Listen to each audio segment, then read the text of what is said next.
اچھا تو جی ساگر بھائی کیا حال چال ہے؟ السلام علیکم مفتی صاحب، السلام علیکم سارے وعلیکم پینلسٹ کو۔ السلام ورحمۃ اللہ۔ وعلیکم السلام۔ مفتی صاحب بہت سمے کے بعد ملاقات ہوئی۔ مفتی صاحب میں پہلے ایک بات کہنا چاہوں گا ان خان سر کے بارے میں۔ ان کا مفتی صاحب بیسک نالج بھی ویک ہے اسلام کے بارے میں۔ ان کی ایک بار ایک ویڈیو ہم کو فارورڈ ہو گئی تھی، یہ جب یہ سیکٹ پہ بات کر رہے تھے تو انہوں نے تشیع بھائیوں کے بارے میں بولا کہ حضرت حسین اور حضرت حسن کو رسول کریم صلی اللہ۔ دیکھیے مفتی صاحب پرابلم یہ ہے ہماری کمیونٹی کا، جو انڈین کمیونٹی ہے، وہ جب دیکھتی ہے نا کہ گیجٹس یوز کر رہا ہے، ٹچ اسکرین یوز کر رہا ہے، تو اس نے اپنے لیے ایک موٹو بنا لیا کہ بندہ عقل مند تو ہوگا ہی۔ یہ ایک ہاں غلط نظریہ بنا دیا گیا ہے پوری انڈیا میں، یہ بات سچ ہے۔ اور اب میں اپنے کوشچن پہ آتا ہوں مفتی صاحب، جو میرا جی مین کوشچن ہے۔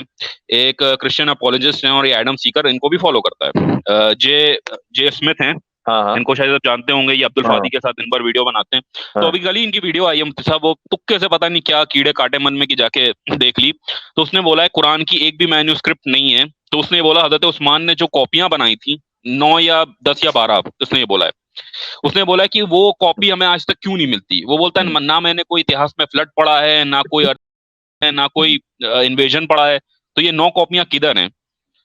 تو اس نے یہ بولا کہ قرآن کس منہ سے پھر یہ لوگ کہتے ہیں پریزروڈ ہے؟ ٹھیک۔ اچھا تو اس کا جواب یہ ہے کہ بنیادی طور پر قرآن کی پرزرویشن کا جو کانسیپٹ ہے وہ مینیوسکرپٹ کے اوپر ڈیپینڈ کرتا ہی نہیں ہے۔ قرآن نے یا مسلمانوں نے کبھی یہ دعویٰ ہی نہیں کیا کہ ہم نے قرآن کریم کو لکھ کر ہی اس کی حفاظت کی ہے۔ قرآن کی جو حفاظت کا بنیادی ذریعہ ہے وہ اورل ٹریڈیشن ہے، وہ ریٹن ٹریڈیشن نہیں ہے۔ ریٹن ٹریڈیشن سیکنڈری میتھڈ ہے، پرائمری میتھڈ اورل ٹریڈیشن ہے، اس کو حفظ کیا گیا، یاد کیا گیا، اور وہ ٹریڈیشن اتنا پکا ہے کہ آج بھی مسلمانوں میں ہے۔ ہمارا تو دنیا میں آپ کسی بھی شہر میں چلے جائیں جہاں مسلمانوں کی ایک کنسیڈریبل آبادی ہے، میں شکاگو میں رہتا ہوں، تو میں بلا مبالغہ کہہ رہا ہوں کہ ہر سال اس اکیلے شہر سے ہم 100 سے لے کر 150 حفاظ تو نکالتے ہی نکالتے ہیں۔ تو یہ ویسٹ کے اندر جو مسلمان آباد ہیں، یہ ان کا کنٹریبیوشن ہے۔ اور اگر آپ ایسٹرن کنٹریز میں چلے جائیں یا مسلم کنٹریز میں چلے جائیں تو وہاں ہزاروں ہزار حفاظ ہر سال نکلتے ہیں۔ تو یہ اورل ٹریڈیشن آج بھی ہمارے یہاں ہے۔ تو جو جو جو ریٹن ٹریڈیشن ہے وہ سیکنڈری ہے۔ اب اس کا یہ کہنا کہ حضرت عثمان رضی اللہ عنہ نے جو کاپیز بنائی تھیں، لکھی تھیں اور مختلف علاقوں میں بھیجی تھیں، وہ نہیں ملتی ہیں۔ اگر حضرت عثمان رضی اللہ عنہ یہ کہہ دیتے کہ ان کاپیز کی ہمیشہ حفاظت کی جائے گی اور اس کے بعد حفاظت نہ کی جاتی تو اعتراض ہوتا۔ اگر حضرت عثمان یہ کہہ دیتے کہ قرآن کی حفاظت صرف اسی طریقے سے کی جا سکتی ہے کہ ان کاپیز کو فالو کرو، اس کے علاوہ کوئی دوسرا طریقہ نہیں ہے، تو اعتراض ہوتا۔ ان میں سے ایسا کچھ نہیں ہے، بلکہ حضرت عثمان رضی اللہ عنہ نے جب جب وہ کاپیز جہاں جہاں بھیجیں، 7 تھیں، 8 تھیں، 9 تھیں، ان میں اختلاف ہے ہسٹورینز کے درمیان کہ وہ کتنی کاپیز تھیں، تو ساتھ میں ہر ایک کاپی کے ساتھ 2 پڑھانے والے بھی بھیجے۔ اور یہ پوائنٹ لوگ ذکر نہیں کرتے کہ وہ جو 2 پڑھانے والے تھے وہ کیوں گئے تھے۔ جب ایک کتاب لکھی ہوئی ہے اور آپ کو میں وہ کتاب دے دوں، تو اب اس کا مطلب یہ نہیں کہ آپ جب بک اسٹور سے کتاب خرید کے لائیں تو ساتھ میں ٹیچر بھی خرید کے لائیں۔ ٹیچر نہیں آئے گا، کتاب آئے گی، آپ خود پڑھ لیجئے۔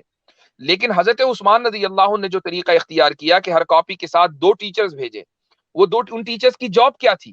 ان کی جاب یہ تھی کہ کاپی تو ایک ہے، اب اس کاپی سے وہ قرآن کریم بچوں کو یا بڑوں کو حفظ کرا رہے ہیں، اور اس طریقے سے قرآن کریم کی حفاظت کی گئی۔ اس لیے ہمیں حضرت عثمان رضی اللہ عنہ کے زمانے کا کوئی مکمل مینوسکرپٹ ابھی تک نہیں ملا۔ ہو سکتا ہے کہ مل جائے، میں کہتا ہوں اگر مل بھی جائے تو بھی کوئی فرق نہیں پڑتا، اس سے ہمارا دعویٰ مضبوط نہیں ہوتا کہ دیکھو ہم نے کہا تھا قرآن کریم پرزروڈ ہے، ثابت ہو گیا۔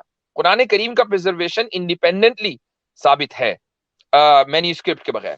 اب رہی یہ بات کہ برمنگم لائبریری میں جو مینیوسکرپٹ ہے اس کے بارے میں یہ کہا جاتا ہے وہ مکمل نہیں ہے، اس میں چند صورتیں ہیں، لیکن اس کے بارے میں خود ہی کاربن ڈیٹنگ کے بعد یہ ثابت کیا گیا کہ یہ ایک ایسی بکری کی کھال پر ایک ایسے فونٹ میں لکھا گیا ہے کہ جو فونٹ رسول اللہ صلی اللہ علیہ وسلم اور صحابہ کے دوران کے زمانے میں رائج تھا مدینے میں، جس کو حجازی فونٹ کہتے ہیں۔ اور وہ جو بکری تھی وہ بکری اس دور میں زندہ تھی، رسول اکرم صلی اللہ علیہ وسلم کے دور میں اور خلفائے راشدین کے دور میں۔ تو کچھ ظاہر ہے کہ ایک رف ایسٹیمیٹ دیا گیا ہے۔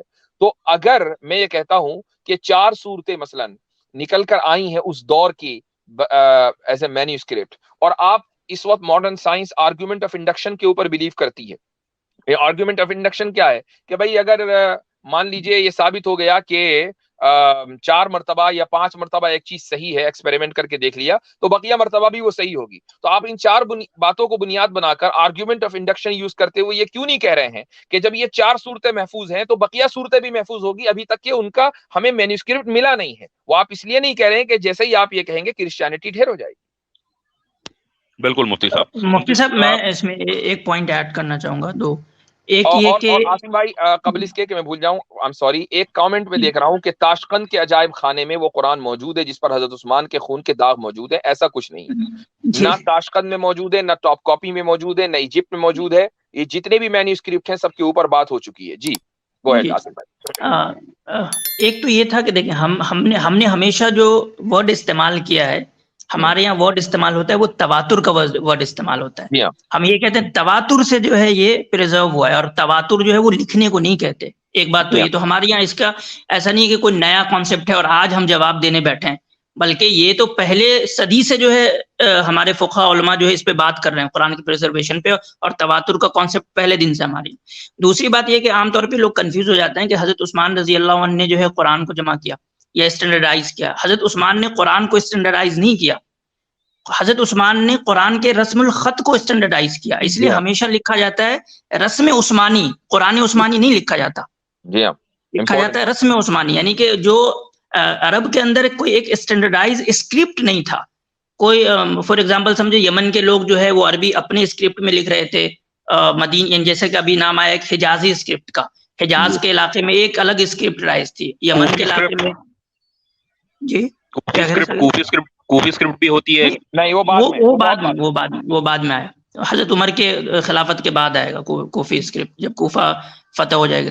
تو حضرت عثمان رضی اللہ عنہ کا جو کنٹریبیوشن ہے وہ یہ نہیں ہے کہ وہ قرآن کو اسٹینڈرڈائز کر رہے ہیں، بلکہ وہ اسکرپٹ کو اسٹینڈرڈائز کر رہے ہیں. یہ اور لوگ مغالطہ دیتے ہیں کہ دیکھو حضرت عثمان جو ہے تمہارے قرآن کو اسٹینڈرڈائز کر رہے ہیں، پریزرو کر رہے ہیں. تو ان کو پتہ ہی نہیں کہ پورا واقعہ کیا ہے اور مسلمانوں کا نیریٹو کیا ہے قرآن کی پریزرویشن کو. جی صاحب. جی مفتی صاحب بس لاسٹ چیز، وہ 2 ٹیچر جو حضرت عثمان کے ساتھ بھیجے جاتے ہیں ان کو نہ ہی صرف قرآن کو پڑھنا آتا تھا بلکہ یاد بھی کر کے بھیجا ہوتا تھا نا، ان کو پورا رٹا ہوا یاد ہوتا تھا. قرآن کے حافظ تھے، قرآن کے حافظ ہوتے تھے اور دوسروں کو وہ قرآن حفظ کراتے تھے اور اس کو قرآن کے معنی سمجھاتے تھے. جی مفتی صاحب بس یہی تھا میرا. یہ جے اسمتھ تو اتنا بڑا پاگل ہے، کہتا ہے کہ میں مسلم شبد بھی نہیں مانتا کہ 100 سال سے پہلے انوینٹ ہوا ہے. کہتا ہے 100 سال کے بعد مسلمان شبد انوینٹ ہوا ہے، مسلم بھی نہیں کہا جاتا تھا. مطلب مکہ مدینہ کے لوگوں کو قرآن میں موجود ہے لفظ مسلم. یہی تو مطلب یہ الگ ہی دنیا میں لاتا ہے.